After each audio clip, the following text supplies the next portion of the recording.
Hello everybody. I actually wanted to read to you today one of my favorite stories as a little girl. It was The Tale of Peter Rabbit. And if you can look at my book, you can see that it is very worn and kind of fallen apart. This was the story that I picked out every time anybody asked to read a story to me. This was the book I picked out. I have had this book since I was a little baby. So I'm going to read to you the story today, and I hope you enjoy it. I picked a bigger version of the book just so that you could see the pictures. The Tale of Peter Rabbit. Once upon a time, there were 4 little bunnies. Their names were Flopsy, Mopsy, Cottontail, and Peter. They lived with their mother in a sandbank underneath the root of a fir tree. "Now, my dear," said Mrs. Rabbit, "you may go to the fields, and you may go down the lane, but you may not go to Mr. McGregor's garden. Your father had an accident there. Now run along, but don't get into any mischief, and I'm going out." Then Mrs. Rabbit took a basket, and she headed out to the woods. She went to get a loaf of bread and some currant buns. Flopsy and Mopsy and Cottontail, who were very good little bunnies, went down the lane to gather some berries. But Peter, who was a little naughty, ran straight away to Mr. McGregor's garden, and he squeezed under the gate. First he ate some lettuce, then he had some French beans, then he ate some radishes, and then he was feeling a little sick, so he went to look for some parsley. But around the end of the cucumber frame, whom should he meet but Mr. McGregor. Mr. McGregor was on his hands and knees planting some young cabbages, but he jumped up and ran after Peter with a rake, calling out to him. Peter was most dreadfully frightened. He rushed all over the garden, and he forgot his way back to the gate. He lost one of his shoes among the cabbage, and the other one amongst the potatoes.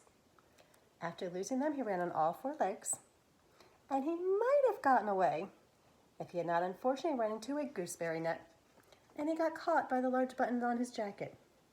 It was a blue jacket, and it was very new.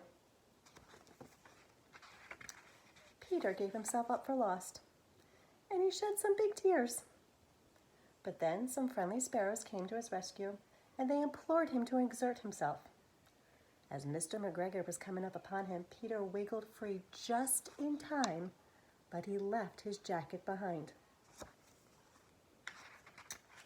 He rushed to the tool shed, and he jumped into a can. It would have been a perfect hiding spot if there wasn't too much water in it.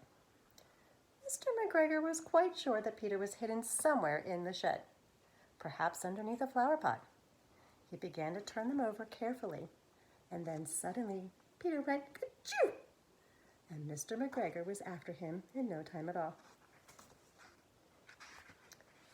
He tried to put his foot on top of Peter, who jumped out of a window, unsettling 3 flower plants. The window was just too small for Mr. McGregor, and he was getting kind of tired of chasing Peter, so he went back to his work. Peter sat down to rest. He was out of breath, and he was trembling with fright. It had been very damp sitting in the can. After a time, he began to wander around, lippity-lippity, not very fast, just looking all around.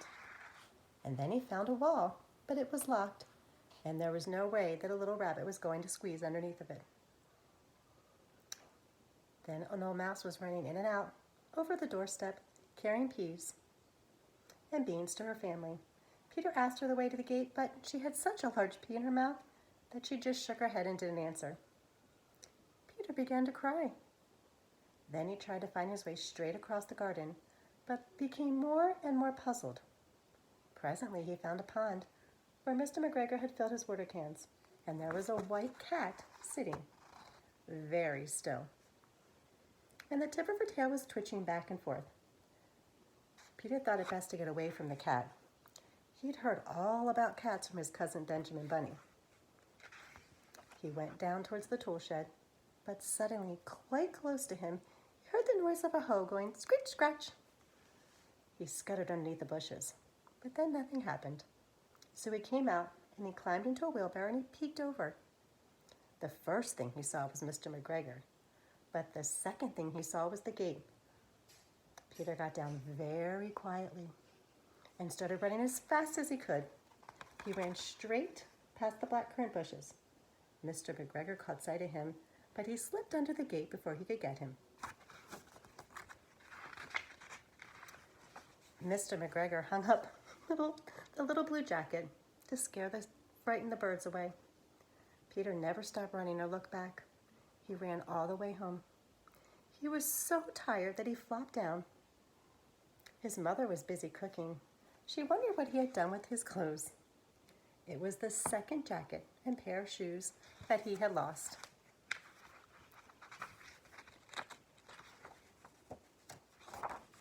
I am sorry to say that Peter was not very well during the evening. His mother put him to bed and made him some tea, and she gave it to Peter.